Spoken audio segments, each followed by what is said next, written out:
আসসালামু আলাইকুম। ইনকিলাব মঞ্চের আহ্বায়ক ওসমান হাদি গুলিবিদ্ধ হওয়ার ঘটনাকে কেন্দ্র করে আমরা দেখতে পাচ্ছি এখন রীতিমতো ব্লেম গেম চলছে। এক দল আর এক দলের উপর আক্রমণ চালাচ্ছে এবং এই অবস্থার মধ্য দিয়ে প্রশাসনিকভাবে যা হতে চলেছে তাতে করে খুব যৌক্তিকভাবে প্রশ্ন উঠতে পারে, নির্বাচন পর্যন্ত এই পরিস্থিতি, আইন শৃঙ্খলাজনিত পরিস্থিতি কিভাবে এইভাবে টেনে নেওয়া সম্ভব, আর সেই নির্বাচনও বা কীভাবে অনুষ্ঠিত হবে। এবং যেই ব্লেম গেমটি চলছে হাদিকে নিয়ে, এই গেমের মধ্যে তর্কে জড়িয়েছে বিএনপি, জামাত ইসলামী, এমনকি খোদ পুলিশ কর্মকর্তারা। এর মধ্যে আবার সামাজিক যোগাযোগ মাধ্যমে এআই দিয়ে তৈরি বিভিন্ন ধরনের ছবি মারাত্মকভাবে ছড়িয়ে পড়ায় আসলে কোনটি সত্য কোনটি মিথ্যা, হাদির উপর হামলাকারী গুলিবর্ষণকারী ব্যক্তিগুলো আসলে কাদের, সেটা নিয়ে নানান ধরনের জটিলতা তৈরি হয়েছে, নানান ধরনের রিউমার ছড়াচ্ছে। আরেকটি প্রশ্ন প্রথমেই করে রাখতে চাই, তফসিল ঘোষণার পর, নির্বাচনের তফসিল ঘোষণার পর আইন শৃঙ্খলা জনিত সব দায় দায়িত্ব এসে পড়ে নির্বাচন কমিশনের কাঁধে মোটা দাগে। তাদের ভূমিকাটা কি? কোথাও তো তাদের খুঁজে পাওয়া যাচ্ছে না। প্রাথমিকভাবে ওসমান হাদির উপরে গুলিবর্ষণকারী হিসেবে প্রাথমিকভাবে যাকে সন্দেহ করা হচ্ছে, ফয়সাল করিম মাসুদ ওরফে দাউদ খান নামের এক ব্যক্তির চেহারা নানানভাবে মিলে যাচ্ছে। মজার বিষয় হচ্ছে তার সঙ্গে আওয়ামী লীগ নেতাদের ছবি যেমন পাওয়া যাচ্ছে, আবার জামাতে ইসলামী বা শিবিরের কোনো কোনো নেতার ছবি পাওয়া যাচ্ছে। এগুলোর মধ্যে অবশ্যই কোনো কোনোটি এআই দিয়ে তৈরি। এখন যখন ওসমান হাদি শুক্রবার গুলিবিদ্ধ হলেন, তার পরপরই ডাকসুর ভিপি শিবির নেতা সাদিক কায়েম একটি পোস্ট দিয়েছিলেন ফেসবুকে, আপনারা অনেকেই সেটি দেখেছেন। সেখানে লেখা ছিল কি, ওসমান হাদিকে গুলি করা হলো, চাঁদাবাজ এবং গ্যাংস্টারদের কবল থেকে ঢাকা সিটিকে মুক্ত করতে অচিরেই আমাদের অভ্যুত্থান শুরু হবে। রাজধানীর ছাত্র জনতাকে প্রস্তুত থাকার আহ্বান জানাচ্ছি। মানে কি হাস্যকর, কি ভয়ঙ্কর কথা একই সঙ্গে। প্রথমে টার্গেট করে ফেললো মির্জা আব্বাস সাহেব, যেহেতু তিনিও ঢাকা ৮ আসনের বিএনপি দলীয় সংসদ সদস্য প্রার্থী। তো এটি যে মির্জা আব্বাসকে উদ্দেশ্য করে বলা হয়েছে সবাই জেনে গেছেন। এবং তারপর দেখলাম আমরা যে হাসপাতালে হাদিকে দেখতে গেলেন তিনি সেখানে গিয়ে ইনকিলাব মঞ্চের নেতাকর্মীদের তোপের মুখে পড়লেন। এর পরিপ্রেক্ষিতে শনিবার ওসমান হাদিকে গুলিবর্ষণের ঘটনার প্রতিবাদে বিএনপি একটি বিক্ষোভ মিছিলের আয়োজন করে।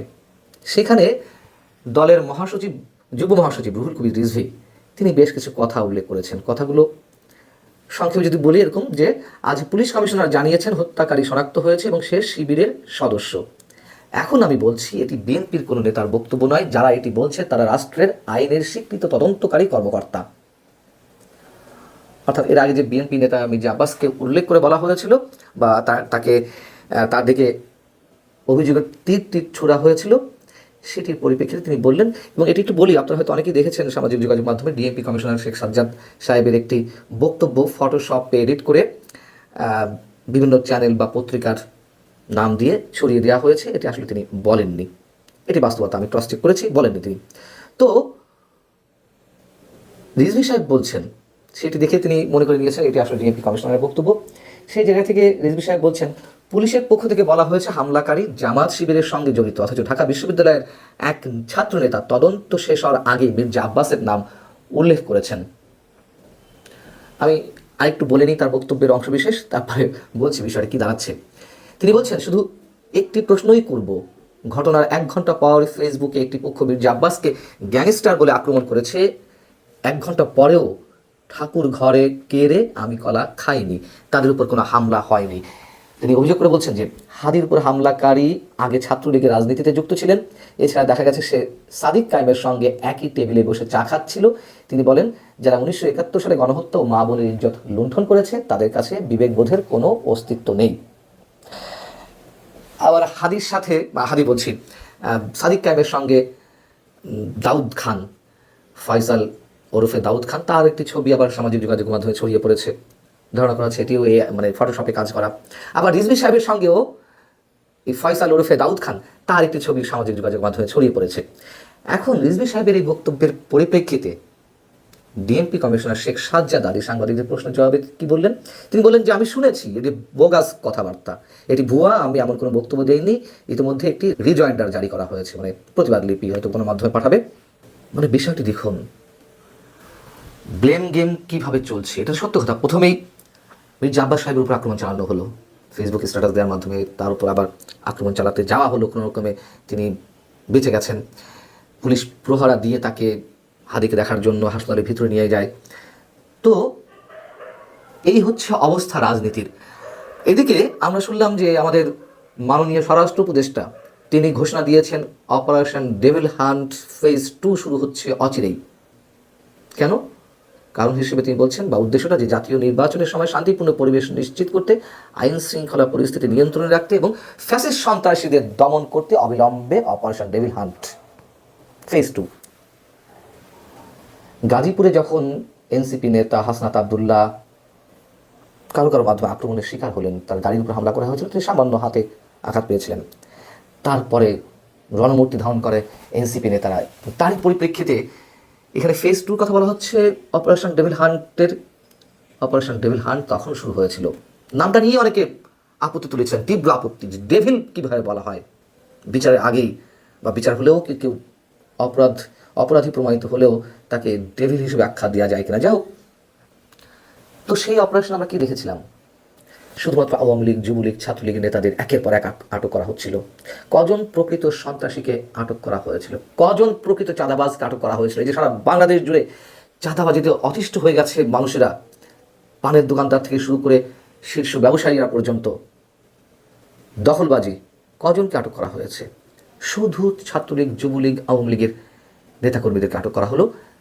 তারপরেও প্রশ্ন থাকে, তাদের মধ্যেও বা কতজন অপরাধী সত্যিই, কারা হামলার সঙ্গে জড়িত ছিল? এখন আবার ওসমান হাদির উপরে আক্রমণের পরিপ্রেক্ষিতে ফেজ 2 শুরু হচ্ছে অপারেশন ডেভিল হান্টের। কি হবে সেখানে তো আমরা খুব ভালোভাবেই বুঝি।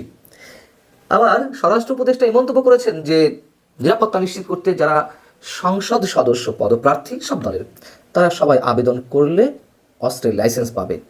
বিষয়টা বোঝা যাচ্ছে যে কত হাজার প্রার্থী এই নির্বাচনে থাকবে, কত হাজার মানুষকে অস্ত্রের লাইসেন্স দেওয়া হবে, কত অস্ত্র আবার কেনা হবে। আচ্ছা, তাও বুঝতাম যে অস্ত্রের লাইসেন্স পাওয়ার পরে যার জিম্মায় একটা করে অস্ত্রের লাইসেন্স কিনে রাখা হলে যদি সন্ত্রাসী কর্মকাণ্ড কমে আসতো তার কোনো গ্যারান্টি থাকতো, নিশ্চয়তা থাকতো। আমরা বুঝে নিতাম, ধরে নিতাম যে এটি ভালো উদ্যোগ। আসল কাজ না করে, যেটি করার প্রয়োজন সেটি না করে নগদের উপর যা করার তাই করছে সরকার। 5 আগস্টের আগে পুলিশের কাছ থেকে যে অসংখ্য অস্ত্র কেড়ে নেওয়া হয়েছিল, ছিনতাই করা হয়েছিল, সেগুলো সব উদ্ধার করা হয়েছে? নিশ্চয়ই হয়নি।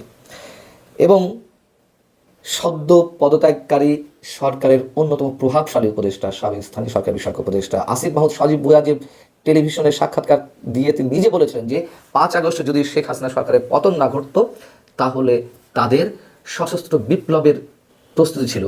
কিসের ভিত্তিতে প্রস্তুতি নিয়ে রেখেছিল? নিশ্চয়ই অসংখ্য অস্ত্রের মজুদ ছিল। সেই অস্ত্রগুলো কোথায়? সেই অস্ত্রগুলো কেন উদ্ধার করা হচ্ছে না? কাদের কাছে রয়েছে সেই অস্ত্র? অতএব শুরুতেই যে কথা বলছিলাম, এগুলো করে বাংলাদেশকে কোন দিকে নিয়ে যাওয়া হচ্ছে, বুদুর পিণ্ডে বুদুর ঘাড়ে চাপিয়ে অথবা আসল কাজটি না করে লোক দেখানোর কাজ যেভাবে করা হচ্ছে, তার মধ্য দিয়ে যে আরও নতুন করে ভয়ঙ্কর পরিস্থিতির সৃষ্টির একটা সম্ভাবনা, আশঙ্কা দেখা যাচ্ছে, তাতে নির্বাচন পর্যন্ত কি দাঁড়াতে পারে এই বাংলাদেশের রূপ। আর সেই অবস্থায় এই নির্বাচনটি আদৌ হবে কিনা সেই প্রশ্ন যদি তুলি। ভালো থাকুন সবাই, আল্লাহ হাফিজ।